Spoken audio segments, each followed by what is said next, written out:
You were programmed to forget who you really are. They stole the values that made you strong: courage, discipline, focus, truth. In their place, they gave you distractions, digital addictions, and empty promises. With every scroll on your phone, you drift further from your true self. You're becoming a modern zombie, living on autopilot, with no purpose. But there's a power inside you, forgotten but still alive, that needs to wake up now. You carry a real legacy, from people who fought, who endured, who had honor, people who didn't run from responsibility, who understood the value of their word and their silence. Today, the world wants you to follow the herd. No questions, no thinking, just obey. But you can break free. You can take back control, reclaim your mind, and recover your strength. The time to wake up is now. Clear the mental garbage, seek real knowledge, and reclaim your identity. Time is running out, and those who don't wake up will be swallowed by the system. You choose,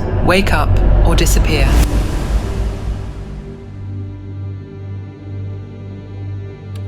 Your brain was hijacked years ago, and what's most alarming, you applauded every step of this cognitive kidnapping while your spiritual essence silently emptied.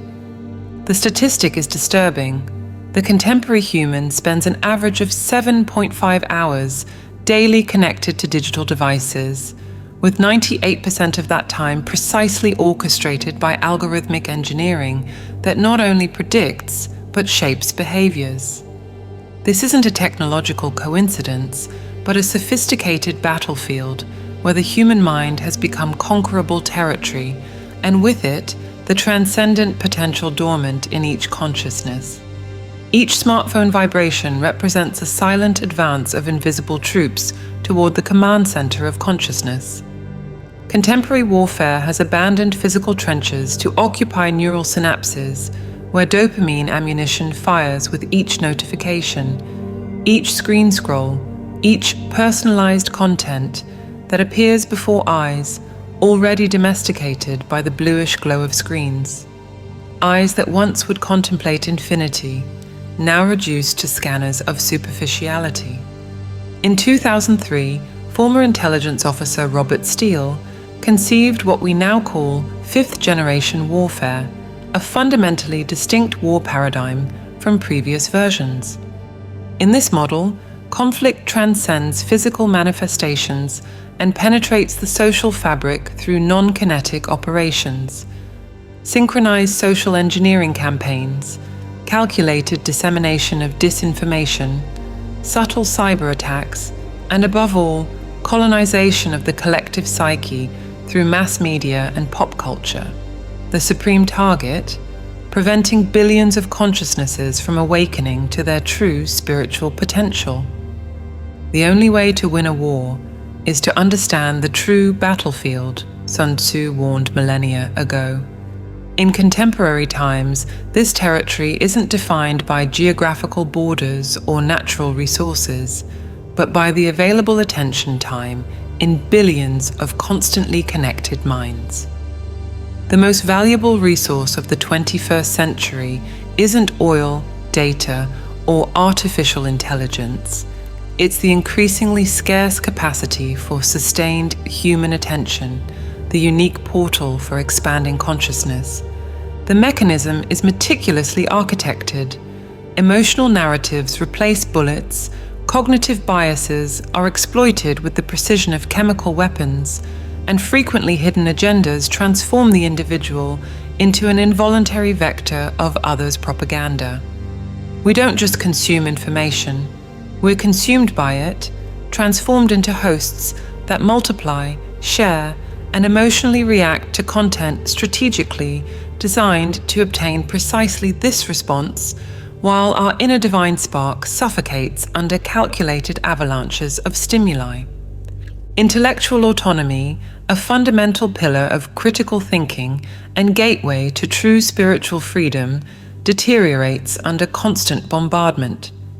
The architects of this system understand an essential neurological vulnerability. Minds captivated by quick, fragmented stimuli progressively lose the ability to sustain complex reasoning and, more crucially, to access elevated states of consciousness.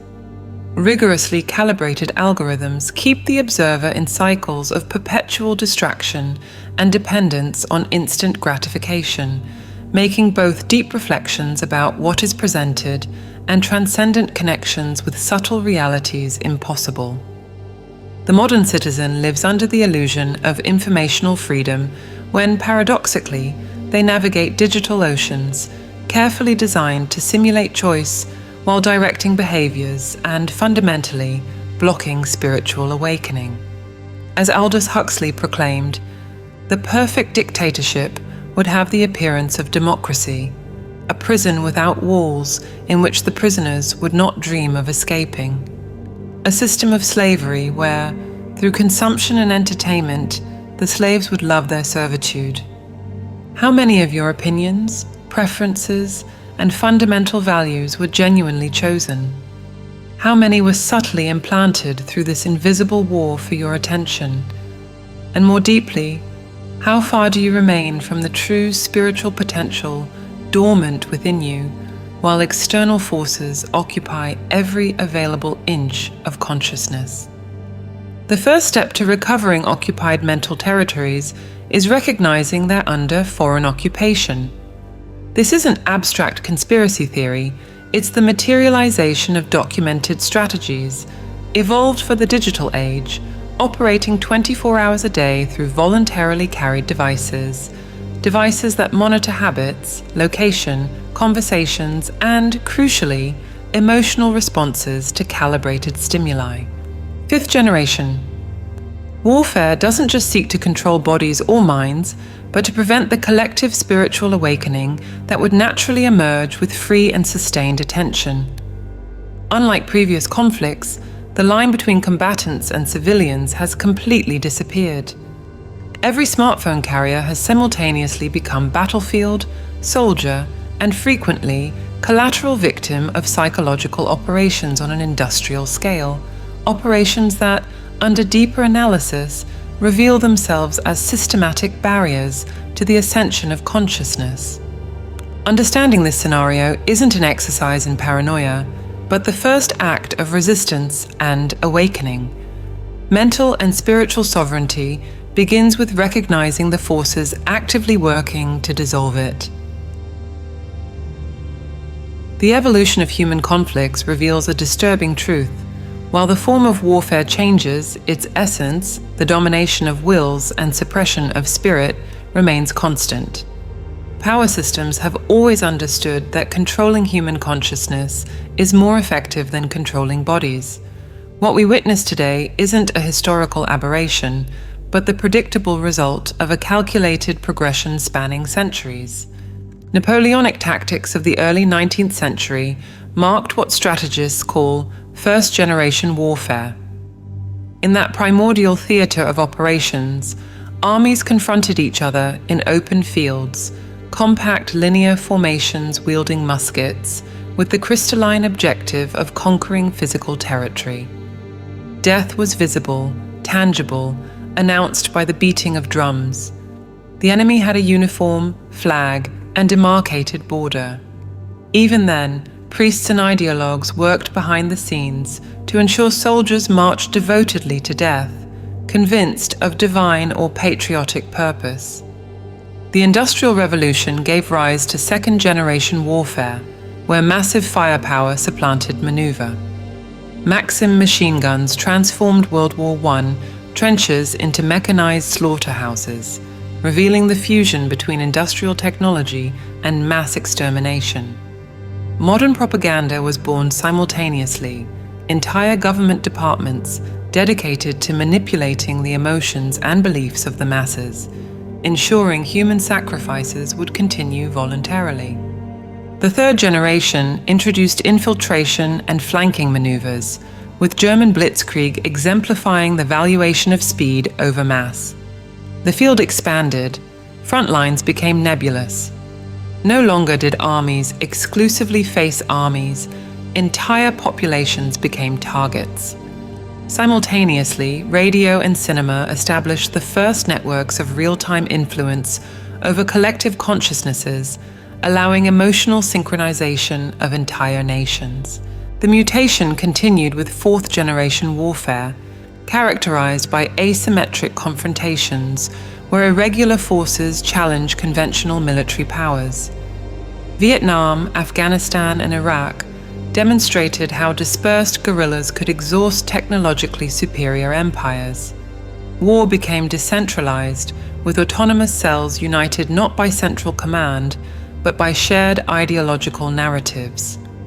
In the shadows, the true innovation, television and early computers, establishing infrastructure for systematic attention capture, dividing populations into easily manipulable informational tribes. This historical progression isn't mere academic curiosity, it's a fundamental revelation. Each generational transition reflected transformations in strategic objectives, from explicit territorial conquest to subliminal psychological manipulation, always with the veiled objective of preventing consciousnesses from awakening to their true transcendent nature. Elites have always intuited that spiritually conscious human beings become ungovernable. The truly paradigmatic revolution occurred in the transgression from fourth to fifth generation. The leap was quantum. Physical fields were definitively abandoned for informational dominance. The battle for hearts and minds ceased being metaphorical to become the primary objective. Emotions replaced territories, narratives supplanted bullets, algorithms became more decisive than armored vehicles. Behind this technical sophistication, an ancestral purpose, keeping humanity spiritually dormant, incapable of perceiving its own inner divinity. This new arsenal is invisible, yet omnipresent. Social networks have transformed into launch platforms for precisely targeted psychological operations. Hashtags mobilize crowds with efficiency superior to radio propaganda of World War II. Memes function as mimetic viral cartridges that pierce critical defenses and implant seemingly spontaneous ideas in unprepared minds. All this apparatus serves a hidden purpose, preventing consciousnesses from awakening to higher states of perception.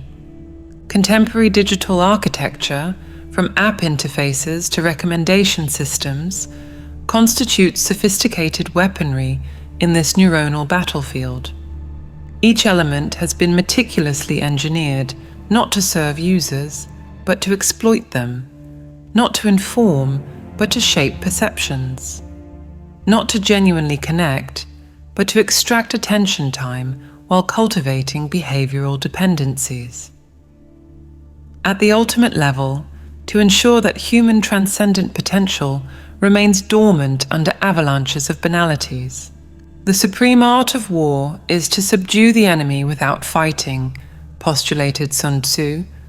Fifth generation materializes this principle on an industrial scale. Why bomb cities when you can program citizens? Why occupy nations when algorithms can colonize neurons and, fundamentally, prevent the flourishing of higher consciousness? Reflect on your own relationship with connected devices. How many times have you checked notifications without conscious purpose? How many hours have been absorbed by unplanned content? This behavior doesn't reflect freedom of choice, but meticulously calibrated Pavlovian conditioning. Notice how constant distraction prevents mental states that historically facilitated profound spiritual insights. The transition from bayonet to algorithm doesn't represent civilizational progress, but refinement of subjugation. Ancient battles ended with formal surrender. Contemporary war for attention seeks a deeper victory. The adversary doesn't just surrender. They enthusiastically thank you for their own capture, defend their captors, and voluntarily recruit new prisoners, completely unaware of the divine potential sacrificed on the altar of perpetual distraction. Military history teaches, understanding the nature of conflict is a prerequisite for survival. In the information age, ignorance about how your mind is being militarized against you doesn't just constitute negligence, it constitutes anticipated surrender of the spirit. The engineering of distraction doesn't operate randomly.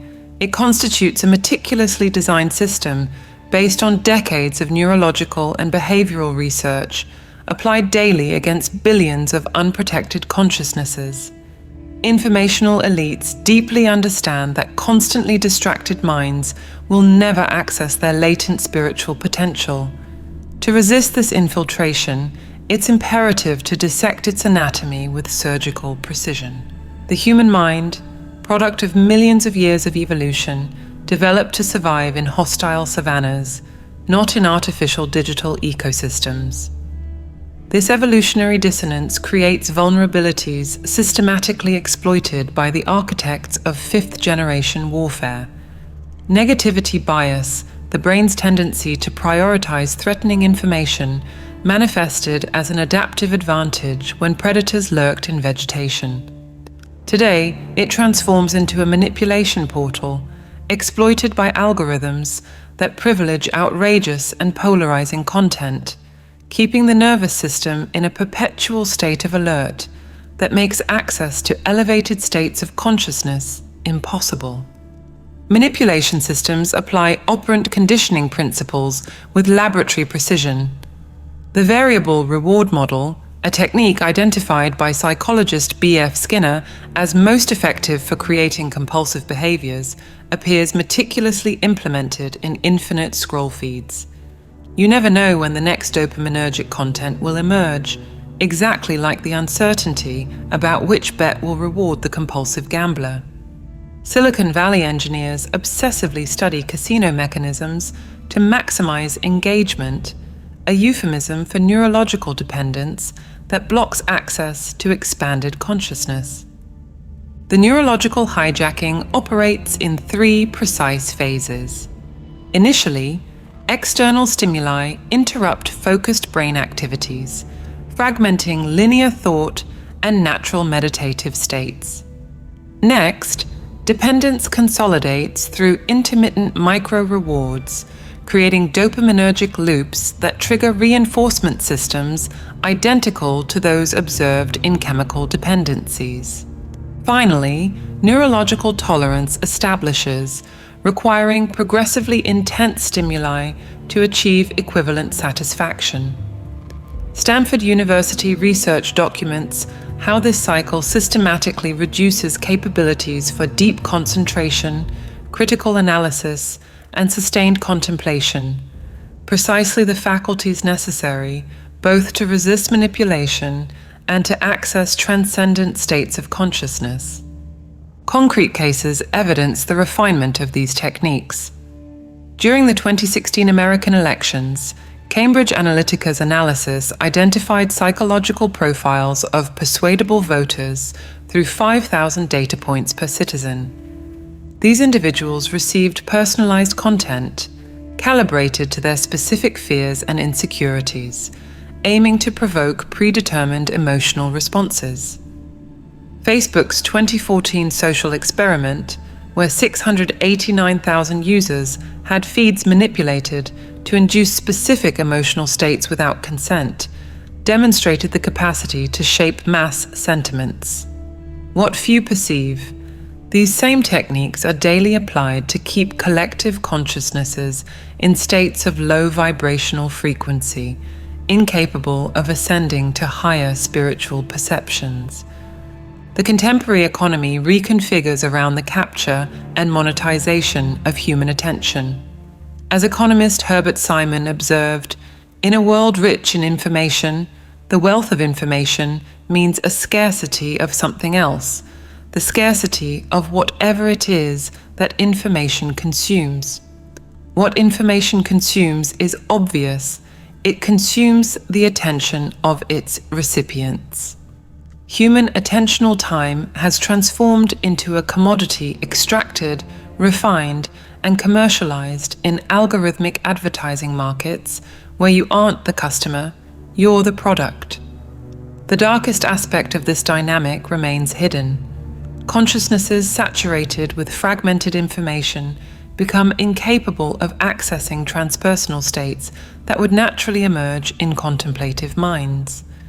This economic structure is based on absolute informational asymmetry.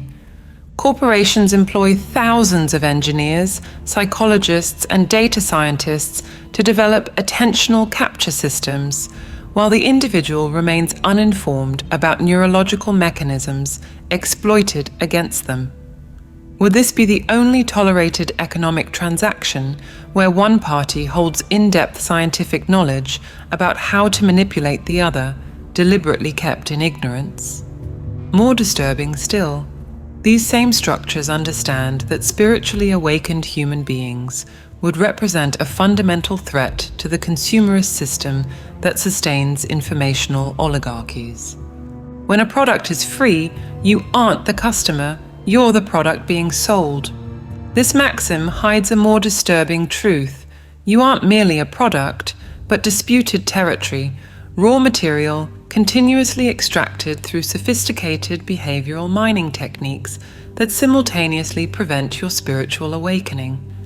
The oligarchization of information constitutes a crucial element of this manipulative ecosystem. Gaetano Mosca and Robert Michels documented how organizations inevitably develop oligarchic structures. In the digital context, we witness unprecedented concentration. Just 5 corporations majorly control global informational flow, establishing algorithmic filters that determine invisibility or viralization. These same entities intuitively recognize that authentic spirituality represents an existential threat to their business model based on perpetual lack. These informational oligarchies operate as quantum filters. They don't just select content, but through this selection, shape perceptions and realities.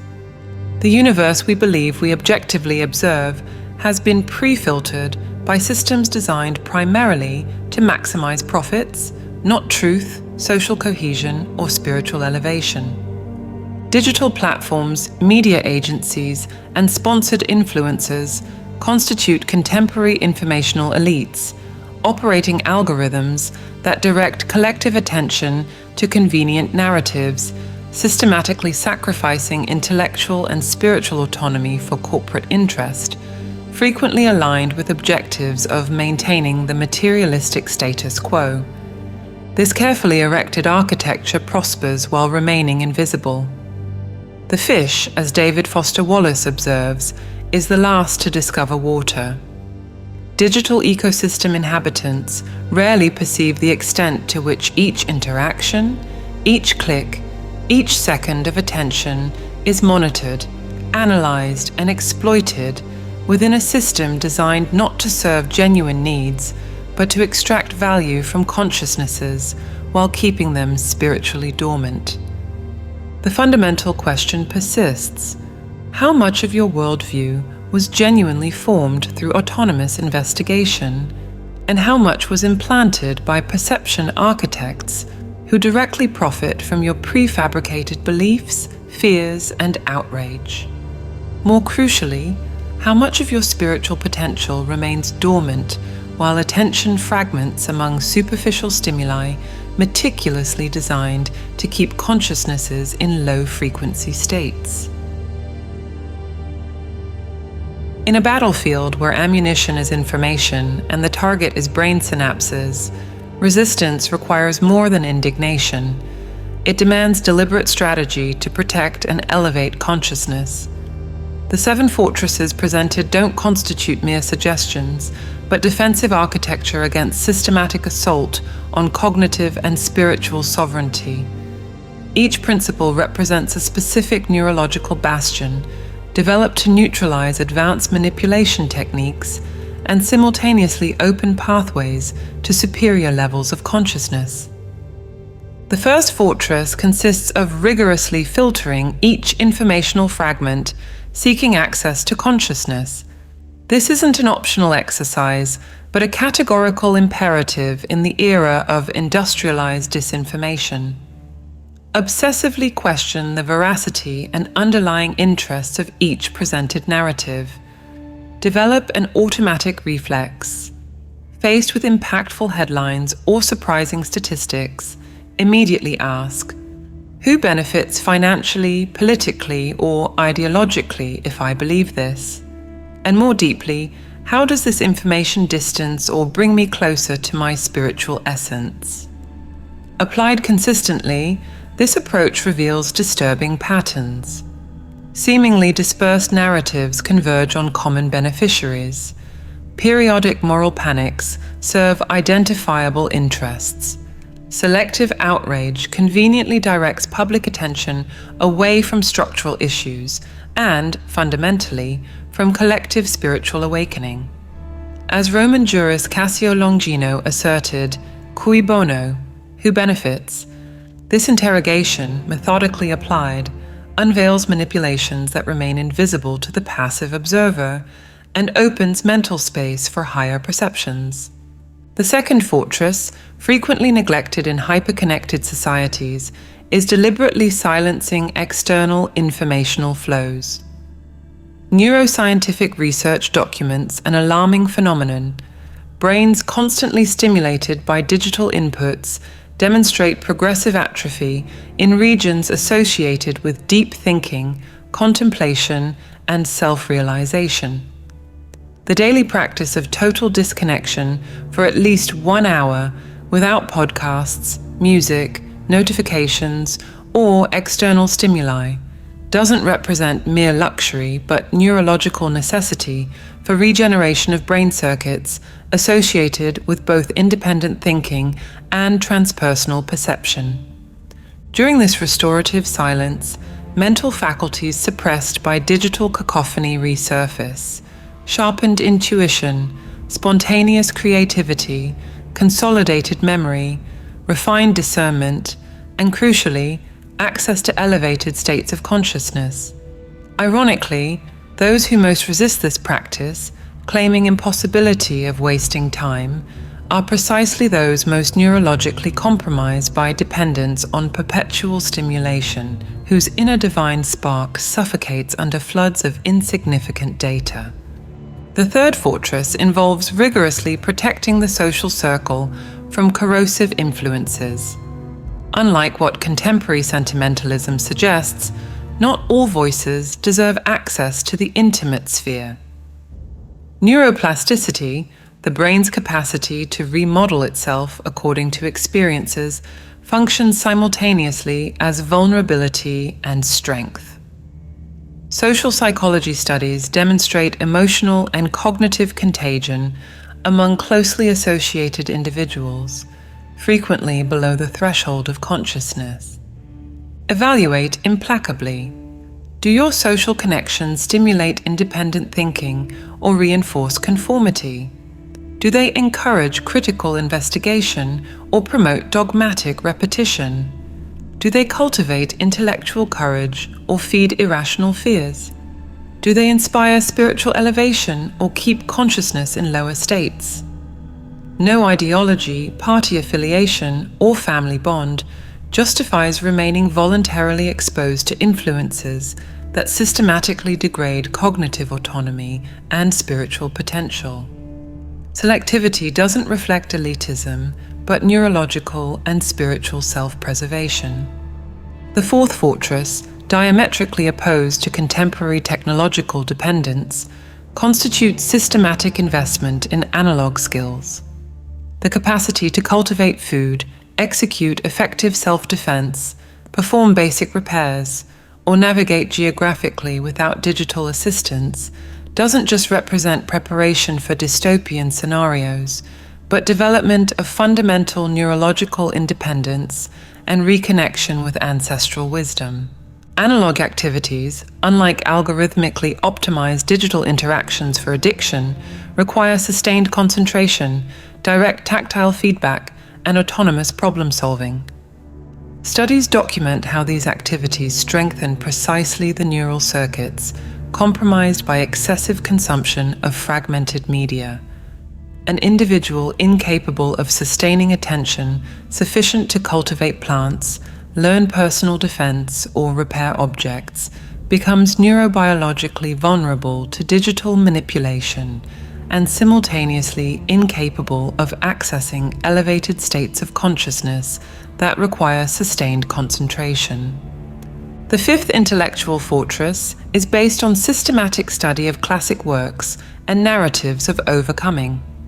Texts that have survived centuries of scrutiny contain informational densities and structural complexities radically distinct from contemporary content optimized for engagement.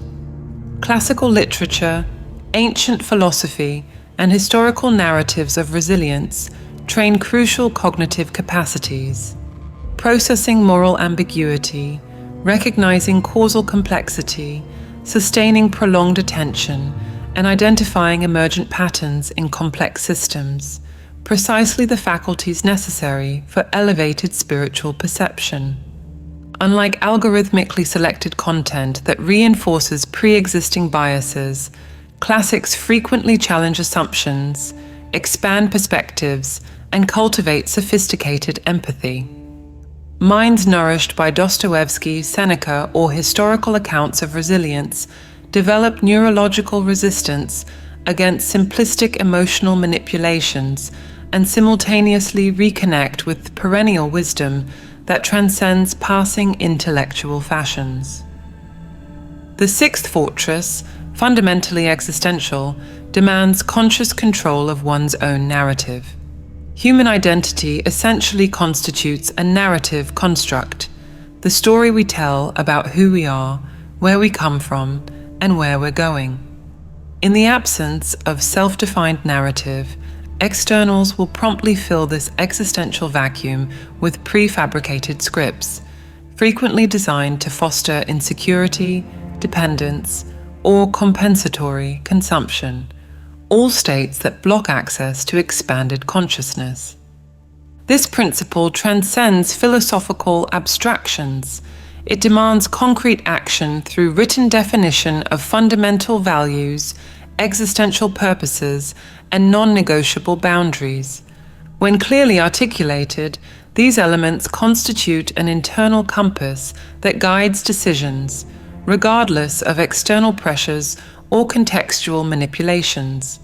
Research in narrative psychology demonstrates how individuals with self-defined identities show remarkable resistance against manipulation, attempts that contradict their core values, and, simultaneously, greater receptivity to transpersonal experiences.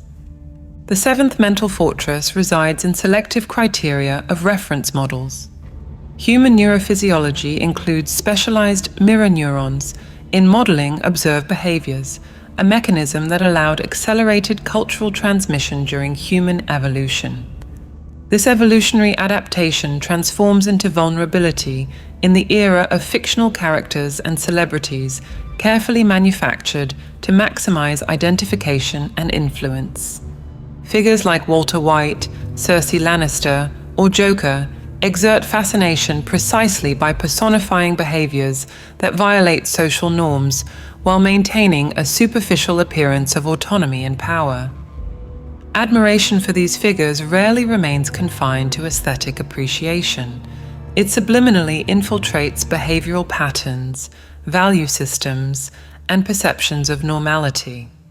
More disturbing still, these figures exemplify precisely the type of fragmented, egocentric, and materialistic consciousness that informational oligarchies seek to cultivate in easily manipulable populations.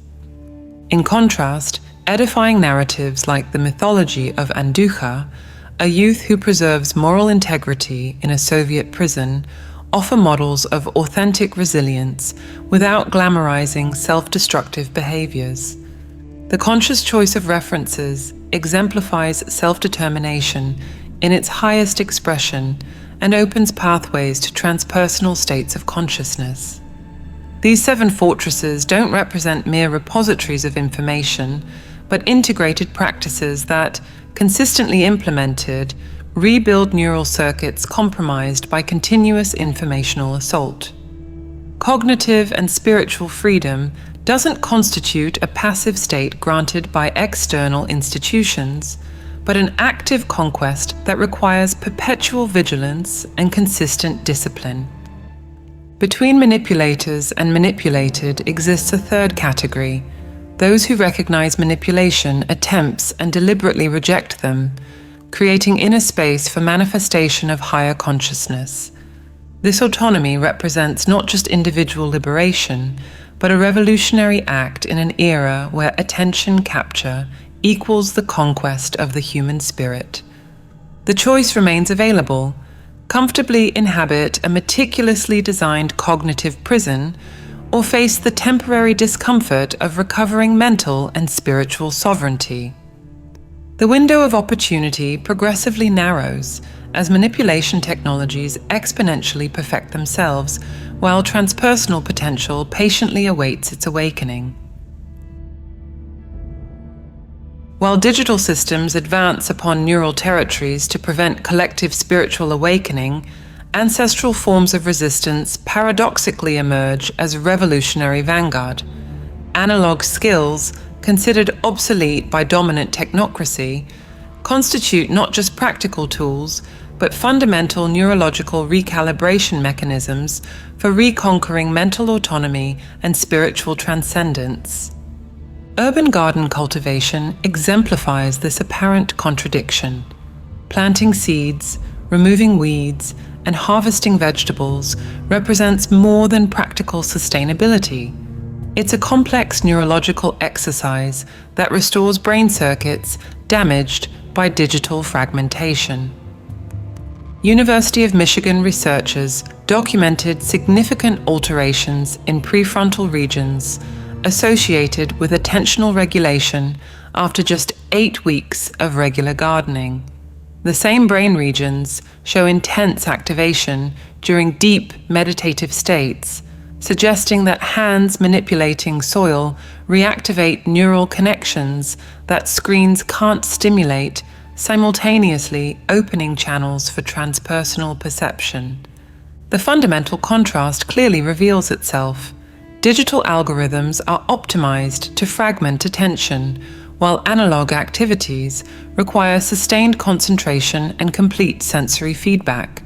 The traditional martial arts practitioner can't be distracted during training without immediate consequences.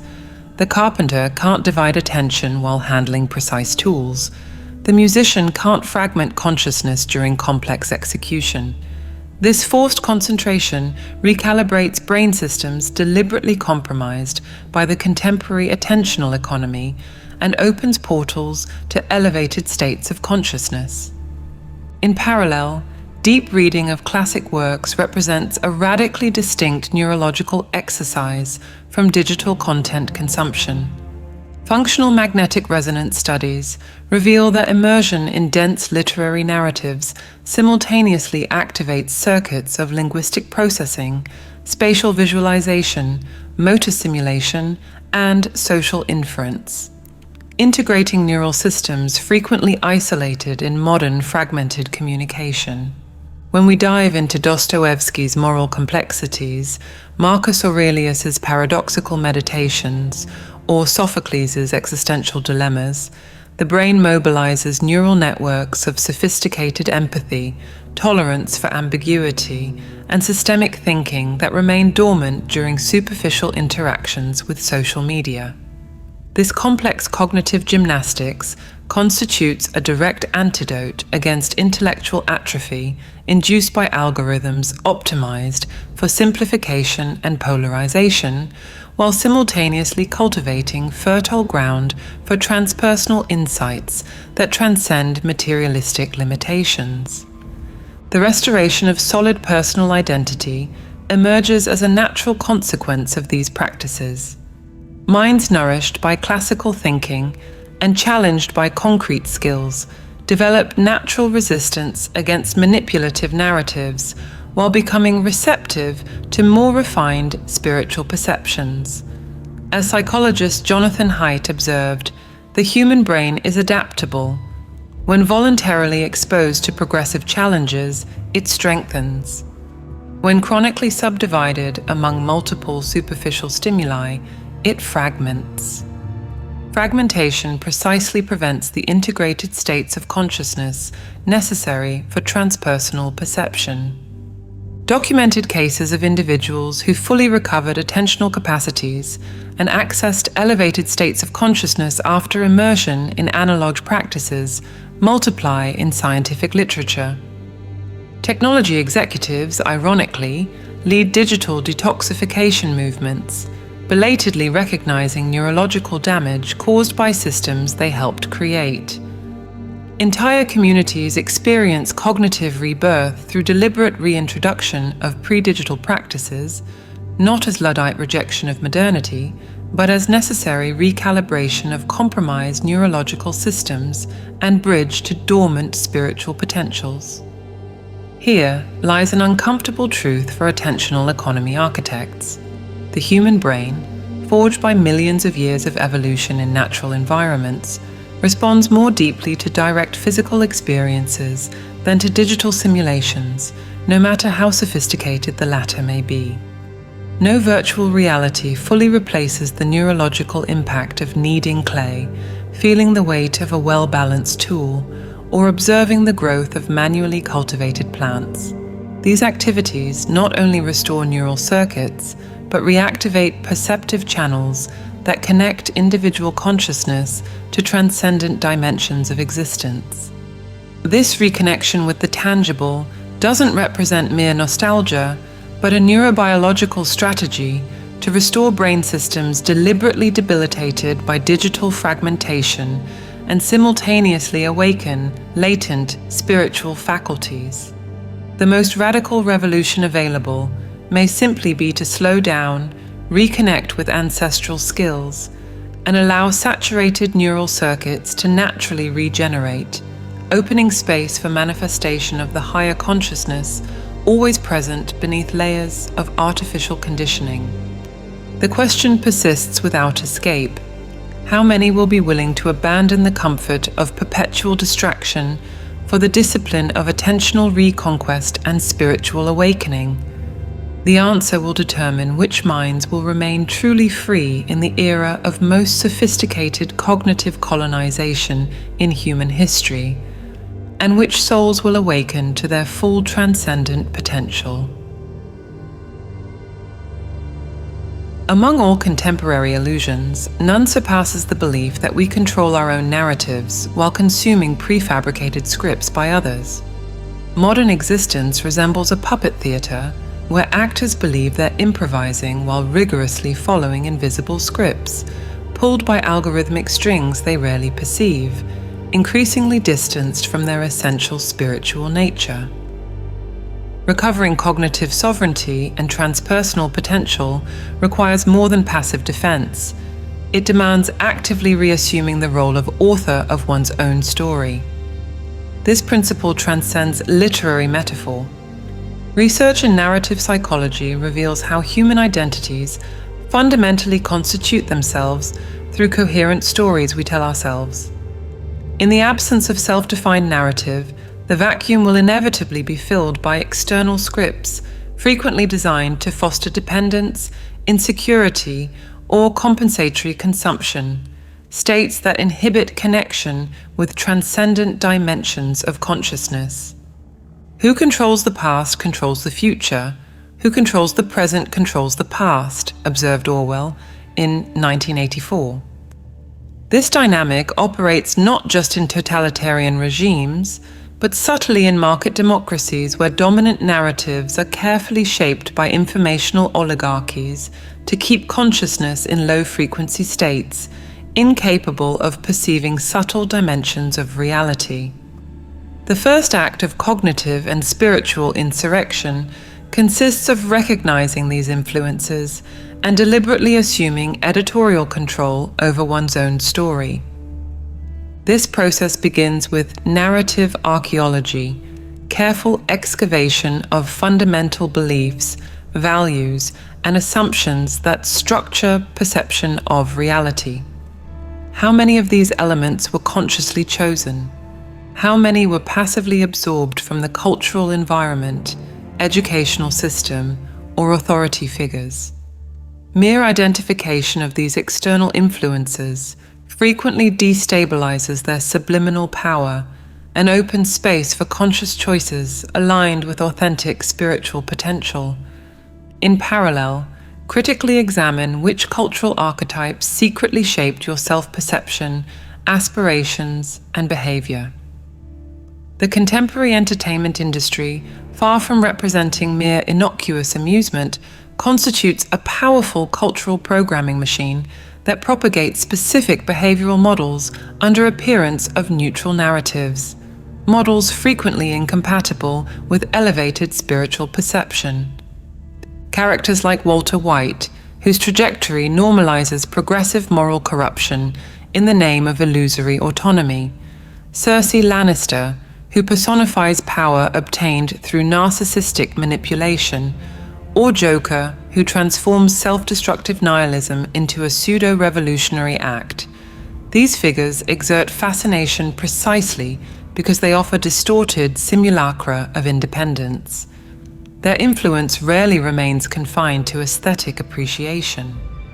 It subliminally infiltrates value systems, relational expectations, and perceptions of normality, perpetuating fragmented, egocentric, and materialistic states of consciousness that block access to transpersonal dimensions.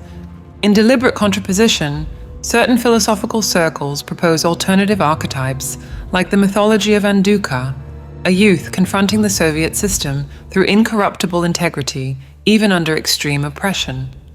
Unlike contemporary anti-heroes, Anduka exemplifies authentic resistance without glorification of self-destruction or moral compromise.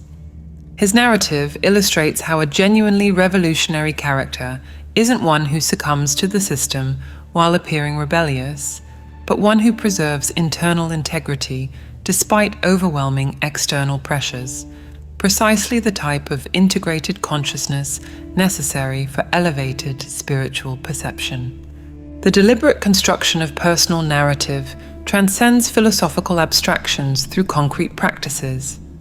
Psychologists specialized in narrative therapy recommend a fundamental exercise, documenting essential values, existential purposes, and non-negotiable boundaries in writing.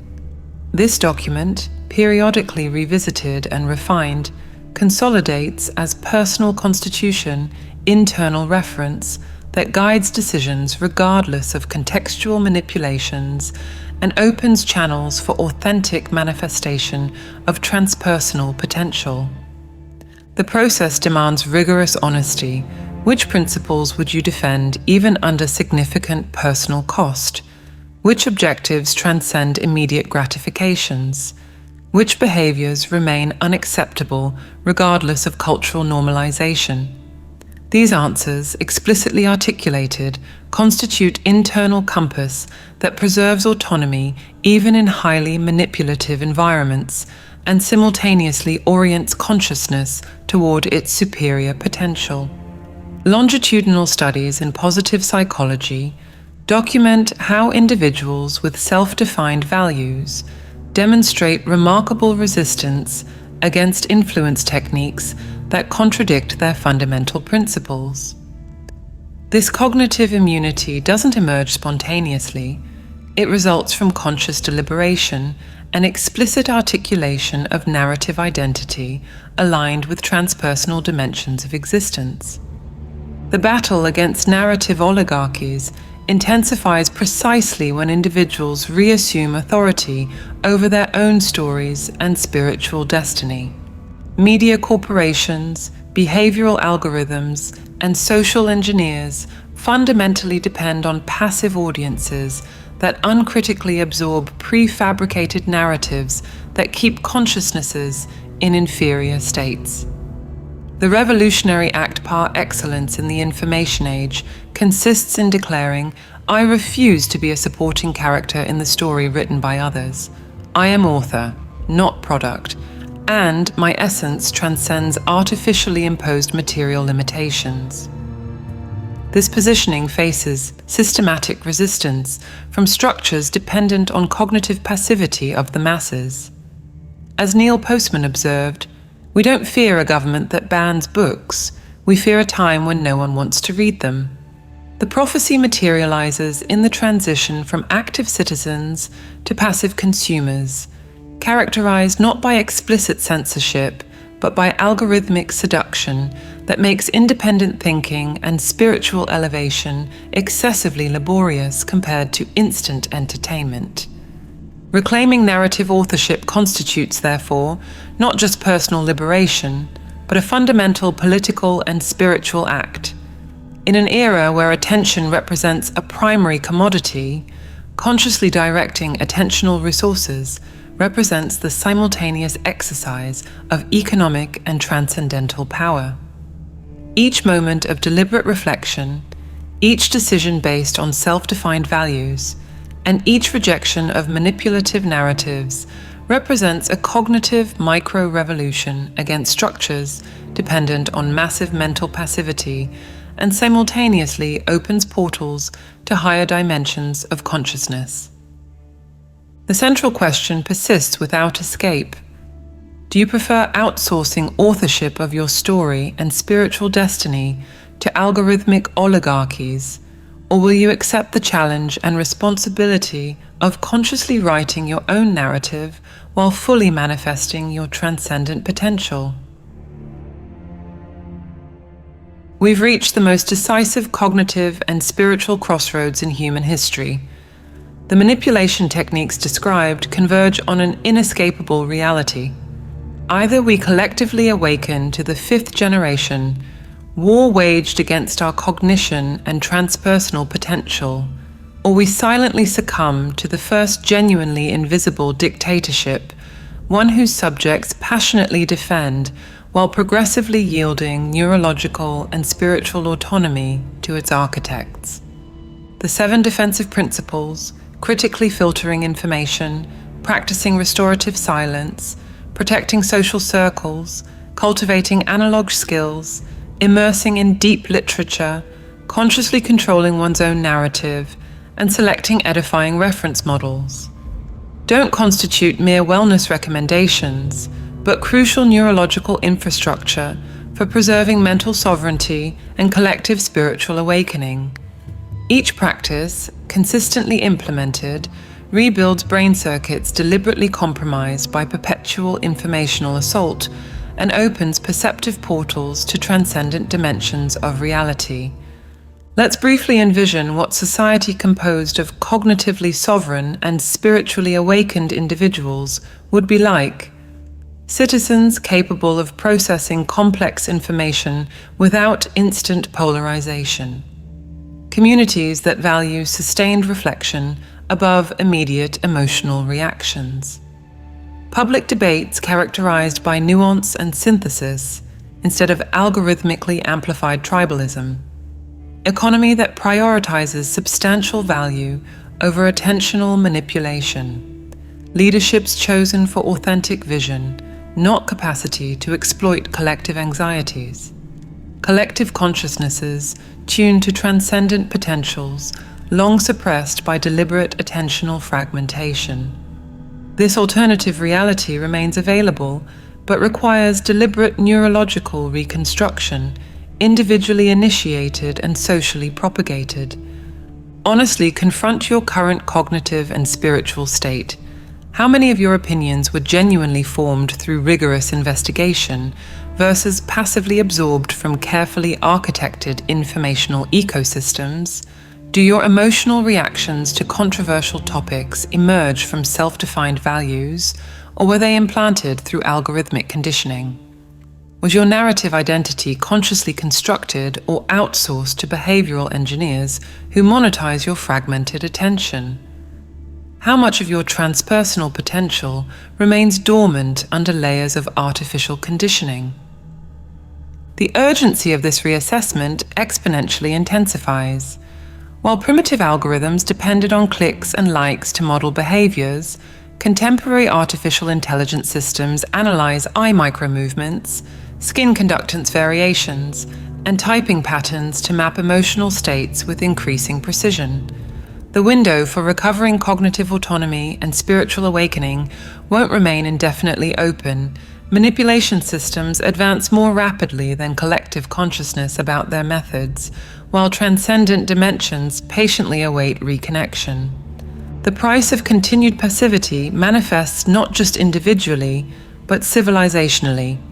Exacerbated polarization, growing incapacity to process complexity, vulnerability to emotional manipulations, and fundamentally, progressive transfer of human agency to algorithmic systems that deliberately block access to elevated states of consciousness.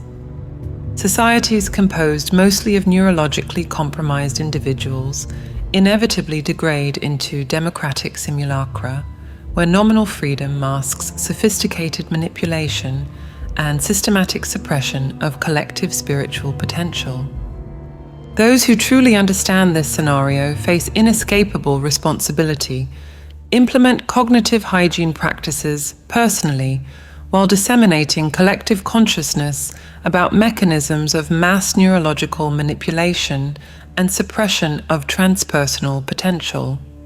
The necessary revolution manifests primarily in the attentional domain, deliberate redirection of cognitive resources to strengthen mental autonomy while simultaneously depriving manipulative systems of their essential raw material, fragmented human attention that could manifest as expanded consciousness.